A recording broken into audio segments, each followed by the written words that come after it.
Göl боюнча, талас боюнча, чүй боюнча, кемин боюнча да. Göl боюнча жана сиз айтпадыңызбы, толуктуу эки бөлөкчөнү бири-бирге алмаштык деп. Ошо алмашкан жерибиз, аларга биз айдоо жерлер берип, тоо ташты алдыкпы же тоо ташты берип айдоо жерди алдыкпы? Бул göl боюнча. Экинчи суроом, жанагы токмоктун жанына айттыңыз, чүйдө. Жанагы биздин чүй каналы негизи тети тоонун жээги менен болуш керек да. Булар жылдан жылга суу бери жылгандыктан баягы граница ошо менен калып туруп, жанагы заправка жана достук деген айылдын баары калып калып атат да. Ал жерде жанагы казак карабулугу бар да, Михайловка. Алар бизге калдыбы эми? Бер жакта. Ошол бир вопрос. Анан чүй боюнча маселе болгондо Аңыракайды билесиз. Бул чүй боорундагы элдердин баары кыштоосу, жайлоосу, мал чарбасы бүт ошол жакта өнүк жүрүп да. Ошол бизге карайбы Аңыракай же аларга карайбы? Анан кийин жанагы таластагы кара бура боюнча. Жаңы эле да айтып өттү, жана гранит таштар боюнча суроо бергим келип атат да. Ошол жерде сиз эсептесеңиз канча куб болот? Бир куб гранитти азыр билесиз канча миң доллар болот. Анан айдоо жарын гектары 1 гектар канча сом турат? Ошонун экөөнүн айырмасын айтып берсеңиз, канча биз кетирип атабыз?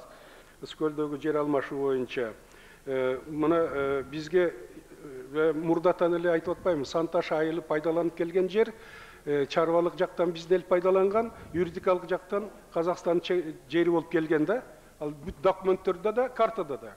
Ал эми Казакстанга өткөн жерди казактар да жайлаган, кээде биз да жайлаган экенбиз. Бирок бул казак тараптарда. Бул жалаң эле жайыт. Бизге өткөн жерде пашня багарная 292,8 гектар, бонитети 80 дейт. Бул адистердин түшүндүрүүсү боюнча эң жогорку сапаттагы багара, кайрак айдоолор экен. Сенокос 72 гектар, бонитети 70-64 дейт. Жайлоо 749,9 гектар жер, бал бонитети 75-50 дейт. Ошентип 1137 гектар жер, жана сапаты ушундай. Казакстанга өткөн жер бул өзү жайыт экен болгон барлыгы, бал бонитети 43. Биз эми жана барып депутаттардын тобу да барып көрүп келди. Ал жак тегиз жайыт жерден бөлөккө жарабаган жерлер экен. Мына ошол булардын сапаты. Ал эми жанакы сиз айткан Чүй дарыясы боюнча чегара өзү биз ар кайсы жылдын чүй нугунун өзгөрүшүн анализдедик.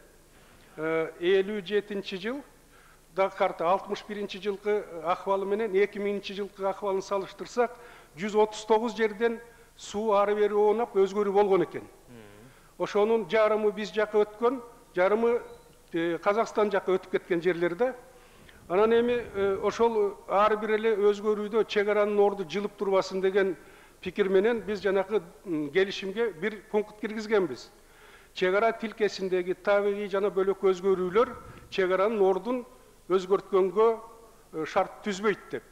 Ошол чегараны такталган картага түшүрдүк. Мындан кийин чегара кандай суу кандай жылбасын, канча метр ары бери жылбасын, чегаранын орду 1 метрге чейин тактык менен аныкталат. Ошол мындай түбөлүктүү чегара болуп калды деген сөз ушул. Аңыракай боюнча айтсак, Аңыракай чегарадан алыс жаткан жер. Ошондуктан ал боюнча сүйлөшүү жүргүзүү биздин делегациянын компетенциясына кирген эмес. Жанагы кем менен чүйдү айтып атпадыкпы, чүй каналынын жээги депчи. Анан жанагы Михайловка, Казак Карабулак, анан берки Достук айыл өкмөттөрдө элде уламыш бар, өзүңүз билесиз, ошону 40 байталга сатып берген дегенчи. Ошол жөнүндө бир юридикалык бир кагаз барбы, келишим, кол коюлган?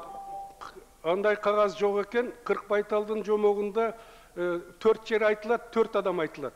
Баланча 40 байталга берип койгон экен деп. Жанакы азыр 10 томдук кыргыздар деген китепте ушул маселелерди жазгандар бар экен. Мен аны иликтеп көрдүм. Мындай чындыгында ким кайсы жерди качан бергендиги жөнүндө документ жок. Мурдакы эми 60 жылдагы Совет министрдов эмес, кийинки эле 92 жылдагы биздин Верховный Совет кабыл алган токтомду аткарылбагандыгы үчүн ошондо жазылып турат 10 январга чейин 93 жылга чейин менчикке өтсүн деп. Ошону аткарган эмес да, сиздин ордуңузда иштеген киши деп коелу мурдакы.